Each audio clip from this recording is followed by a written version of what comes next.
Hey, Seraphin here, and I've spent months investigating the Tangzhong method, also known as the Yudane method.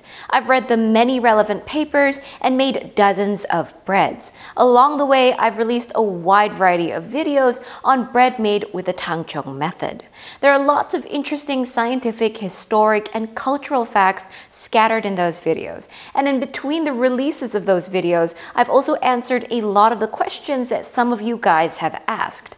So I guess it's about time I organize all the information into one comprehensive video on Tangzhong.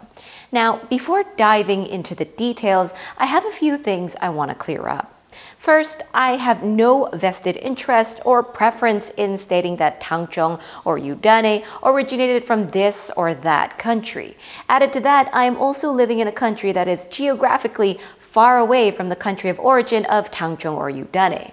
What I am presenting here is based on facts that I found online, facts that you can easily verify if you really want to go deeper. So, simply put, I am not at all interested in any geopolitical conversations, or even worse, the racist undertones hidden in some of the messages I've gotten. I have to say this because over these few months, I've encountered many weird comments. A lady calling me ignorant for saying that Tangzhong 1 to 5 sucks, and that Tangzhong is not from her country of origin. And then on the exact opposite corner, I had another viewer accuse me of doing propaganda for the same country I was blamed for taking the Tangzhong away from. So literally, I was getting attacked left and right, and in between these two comments, I've received many comments and messages ranging from amusing to annoying, including quite a lot of hate mail. All of this for someone who is just simply trying to make decent videos on Tangzhong. So I've had no choice but to put them all into the trash bin and block them, period. Second, I choose to call the method Tangzhong and at times Yudane, depending on the context. This is purely due to the fact that I'm familiar with the Chinese and Japanese pronunciations of this method, and they actually share the exact same characters in both languages. If Yudane or Tangzhong sounds foreign to you, you can simply call it Wateroo in English. The fact of the matter is that the word Tangzhong undoubtedly originated from the land of the rising sun, Japan. This can be seen from the many patents filed in Japan, and we can also find this from the many references about Tangzhong from Taiwan in the early 2000s, mentioning its Japanese origin. For example, in this thesis by Ke Yuan, 2004, and I freely translate and quote here, Tangzhong originated from the Japanese word Yudane, which means warm or porridge-like dough starter. Among the characters, the word Tang implies the meaning of boiling water, hot water, and bubbling hot spring. The word Zhong implies dough starter, seeds, varieties, and materials. From the same thesis, we also learned the first company to use the Yudane method to make bread was Japan's Okumoto Milling Company Limited. So there you have it, the origin of the word Tangzhong. Now, as for the method itself, is it from Japan? The scalding flour of Europe and Mian of China are two methods that have been around for quite a while, long before the emergence of Yudane. These two methods are pretty similar to Tangzhong in that they both use hot water and then mix it into some kind of flour. By using common sense, we may say that it's most likely that the Yudane method has its roots in either one or both of these methods, or at least was heavily influenced by these methods. Unfortunately, I don't have sufficient information to properly support this statement, so I'd rather not speculate any more than that. There are a few things, though, that make Yudane stand out, while scalding flour was and is still not a very popular method in baking with regular wheat flour. Up until recently, European bakers mostly used scalding to improve the baking quality of rye flour, the characteristics of rye dough, the shelf life of rye bread, and its sensory qualities. Yudane is mostly used on regular wheat flour for similar but slightly different purposes. Underlying the dissimilarity could be the difference in the dietary culture of the East and West. The traditional dietary culture of consuming soft and sticky rice cake over several hundred years may have contributed to the popularity of Yudane breads in Japan. Japanese consumers prefer slightly sweet, soft, springy, and chewy textured bread, unlike the traditional European breads that usually have a harder crust and a drier, saltier crumb.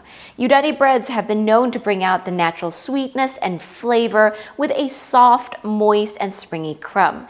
This is one of the reasons for the popularity of Yudane breads in Japan.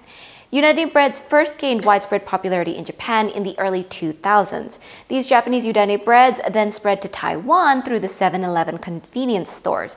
And from this beautiful island, we were then introduced to the Chinese pronunciation of Yudane, Tangzhong. Another thing to point out is that at the core of the Tangzhong or Yudane method is starch gelatinization. Starch gelatinization requires excess water and sufficient heat.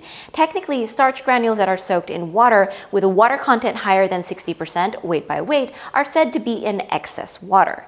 In the preparation of the Tangzhong or Yudane, the ratio of 1 part flour to 1 part water has been shown to meet this requirement for excess water because not all of the flour is starch. Under such conditions, when we mix the flour and the water at a temperature higher than 65 degrees Celsius, starch granules within the flour swell, they then absorb more water, swell even more, and eventually erupt. This is also when the amylose within the starch starts to leach out. This is the chain of events that make up starch gelatinization. At this stage, gelatinized granules can absorb as much as 20-fold of their dry mass.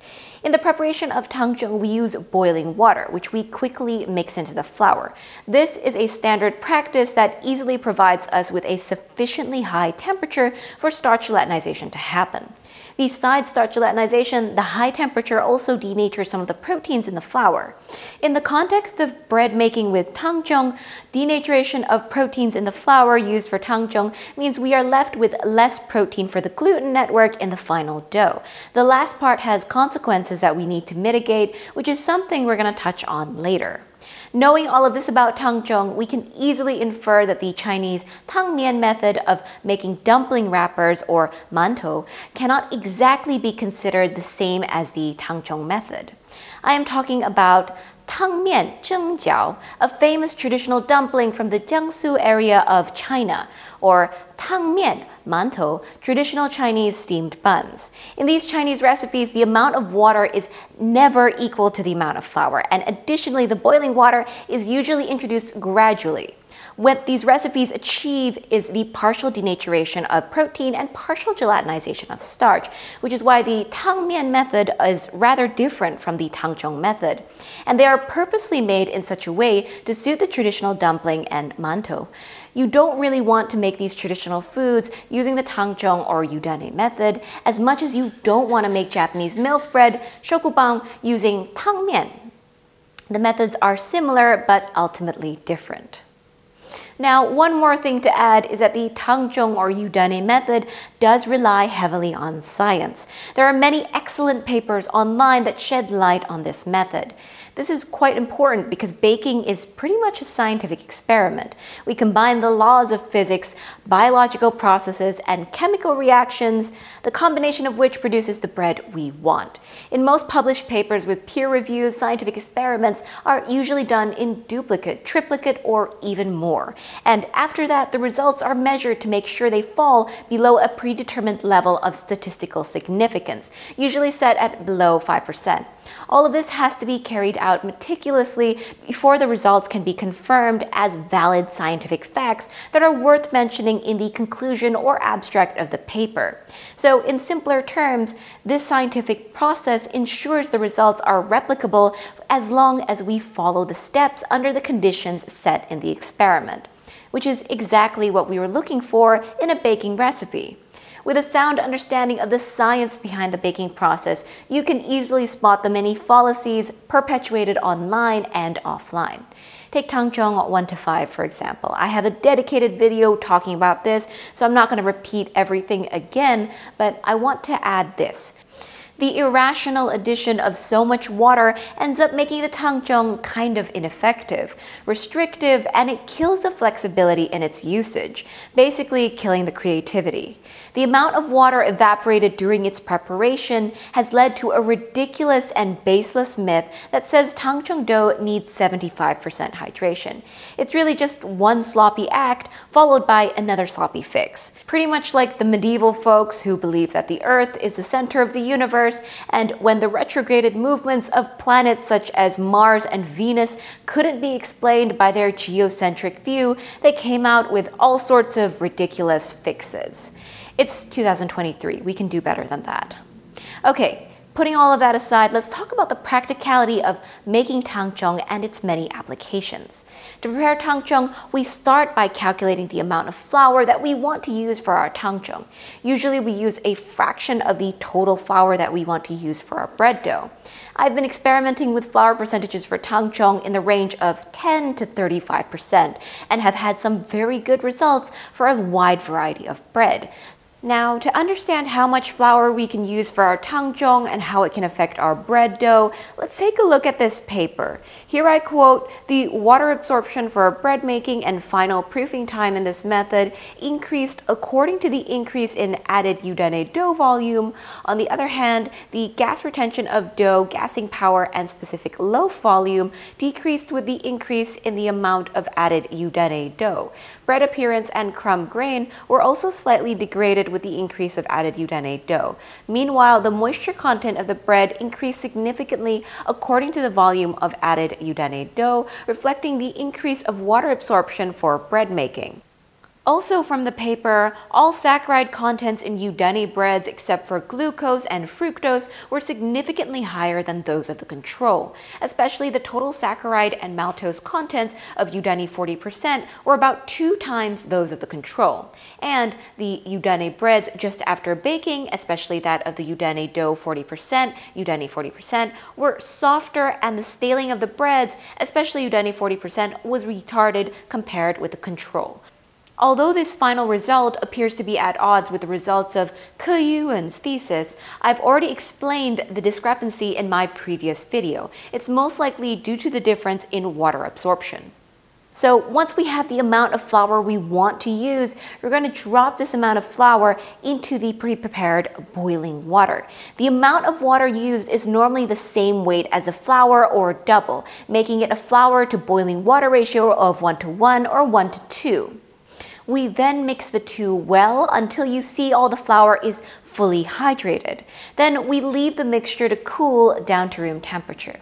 Once it has cooled down, we cover the mixture and place it in the fridge at 4 degrees Celsius overnight or for around 8 to 24 hours. Then it is ready to be used in our final dough. The two main objectives of adding Tangzhong in bread making are to get increased moisture content and raise the natural sweetness in the bread. From these two elements, we get other extra benefits such as delayed staling, increased moisture content, which ultimately give us soft and springy bread. Gelatinized starch plays the role of absorbing more water and eventually allows the baked bread to retain more moisture. But when added to the final dough, it also makes the dough stiffer, raising its tenacity. This could be an undesired characteristic or a helpful side effect that we can take advantage of. It all depends on the specific application. Stiffer dough is harder to knead in a low hydration dough, but when dealing with extremely high hydration dough, Tangzhong can essentially make the dough more manageable. In the process of making Tangzhong, as the starch in the flour is gelatinized, the protein in the flour gets denatured, which may lead to impaired gas retention of the final dough and subsequently lower specific volume of the breads. Besides starch gelatinization and protein denaturation, the boiling water also has a significant impact on the endogenous enzymes in the flour. Of interest to us are the alpha and beta amylases. These endogenous enzymes play a central role in the emergence of a natural natural sweetness in Tangzhong bread. I've covered the roles of these enzymes in Tangzhong bread before, so I'm not going to repeat it all here. Rather, in this video, we're going to focus on what happens to these enzymes when we make the Tangzhong. In essence, alpha amylase more or less randomly breaks down long chains of polysaccharides of starch. Because alpha amylase is capable of working anywhere along the chain, it's typically faster acting than beta amylase, which works on the non-reducing end of the chain. Beta amylase cleaves off maltose from this end. Beta amylase works on damaged and gelatinized starch. This enzyme activity is the underlying reason why we don't use our Tangzhong immediately after it has cooled down to room temperature. We usually let it rest in the fridge for 8 to 24 hours. I usually just leave it there overnight. The rationale is that the Tangzhong has just been made. The wheat flour has not been fully integrated with the water. The residual beta amylase in the Tangzhong is still pretty active in decomposing damaged and gelatinized starch to produce maltose. Research has indicated a significant increase in the level of maltose was found when Tangzhong was made and used in such a way. And this result indirectly confirms previous findings by Yudane. In their thesis, the author recommended using the Tangzhong that has been refrigerated for 24 hours, stating it not only has the best effect on improving the softness of the bread, but also has a significant effect in delaying the staling. As we know, some of these sugars can slow staling and make the bread softer because of their ability to absorb and retain more water. Knowing all of this, let's take a look at the amount of boiling water we use and its effect on our Tangzhong. A ratio of 1:1 flour to boiling water, as we have mentioned before, ensures that the starch within the flour is soaked in excess water, so gelatinization will happen. But here's the issue: as we are starting to mix the flour into the boiling water, we have not hydrated all of the flour yet, so we're not applying the same amount of heat and hydration to every part of the flour. Different portions of the flour will be subjected to different levels of heat. Some will be above 65 degrees Celsius, some will be below that. This results in partial gelatinization of starch, partial denaturation of protein, and the survival of some of the endogenous enzymes, which will remain active. Even more on that in a bit. But continuing for now, as we further mix the flour and the boiling water, more and more of the starch will be gelatinized, more of the proteins will be denatured, and alpha amylase and beta amylase will get more active in chopping up the complex sugars of the flour, converting them into simpler sugars and reducing sugars. The more boiling water we add, the more gelatinized starch, more denatured proteins, and also more denatured enzymes will occur. The last one is due to more of these endogenous enzymes being subjected to higher temperatures that inactivate them. We know that the optimal values of the alpha amylase enzymes are at a pH level of 5.6 to 5.8 and a temperature of 70 to 75 degrees Celsius. It is inactivated at 80 degrees Celsius in a relatively short time. Beta amylase, on the other hand, is more sensitive to heat and works optimally at 60 to 65 degrees Celsius, being inactivated at temperatures above 70 degrees Celsius. So Tangzhong with a ratio of more boiling water to flour will result in more gelatinized starch and denatured proteins. This would mean higher dough tenacity, but the dough would actually be weaker due to some of the proteins being denatured and therefore unable to develop the gluten network.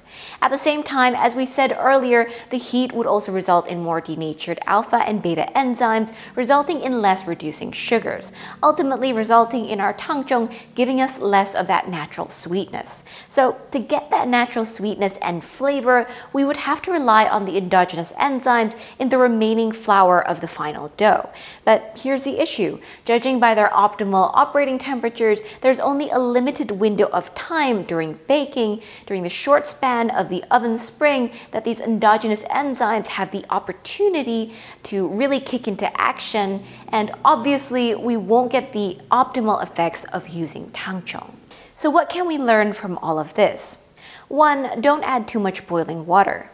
2. When preparing our Tangzhong, make sure to hydrate our flour thoroughly. 3. Don't use the Tangzhong immediately after it has just cooled down to room temperature.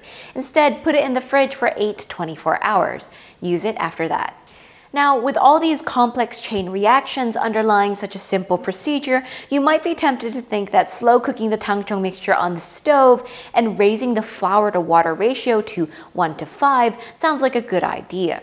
As I have briefly mentioned before, that is likely to be a bad idea in this case. Knowing more about this method, I'd like to say this. First, it's not that easy to get the exact right temperature for gelatinization to happen without denaturing all the beta amylase in the flour that we're using for the Tangzhong.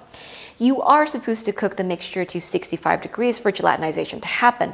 Overshoot by 5 degrees Celsius and you practically inactivate most of the beta amylase, the enzyme that we're relying on to give us that extra natural sweetness through the maltose that they help produce. This has already partially negated the purpose of making Tangzhong. Second, due to the high water to flour ratio, the amount of flour used for the Tangzhong is so small that we still end up with a limited amount of gelatinized starch, hence indirectly limiting its application. 3. So much evaporation happens during the process of heating the slurry on the stove, making it a rather inconsistent undertaking that easily leads to many ridiculous fixes and other unnecessary complications due to unaccounted water loss. Ever since I stopped using the 1:5 flour to water ratio when making Tangzhong, it was a lot easier to realize the potential of this method in a wide variety of applications. It is practically unlimited, especially for home baking. I've used Tangzhong for lean breads, pretzels, pizzas, artisan breads, sourdough breads, and of course shokubang, the Japanese milk bread loaf. I usually make use of 20% of the total flour for Tangzhong as a standard, but I've tried 15 to 35% with no issues. As for the overall hydration of a Tangzhong dough meant for baking soft Tangzhong breads, I usually refer to this paper as my guide. From the paper, we learned that the water absorption levels for an optimal dough consistency of a controlled dough without Yudane, a dough with Yudane 20, and Yudane 40 are 68%, 71%, and 74% respectively. For any number other than that's listed, I just simply interpolate it. Say for Yudane 15, I get 70% hydration. For the lean dough, the Tangzhong method is particularly useful for breads that are baked at a higher temperature. For these breads, we want a crispy crust with a soft interior, something that our Tangzhong can help us achieve by retaining moisture and preventing the dough from drying out. Pizza dough is an example of where Tangzhong is especially helpful because it's so thin and you need to bake it at such a high temperature to make it crispy. But at the same time, you want to have a soft crumb with a flexible bend. Home ovens cannot reach the ideal temperatures for baking pizzas that wood-fire ovens can. So home pizzas frequently end up being either dry and hard or more like Asian bread. With Tangzhong, the pizza dough is better capable of retaining moisture, and we can get a homemade pizza that's more similar to the ones from a pizzeria. The same line of logic applies to many other breads.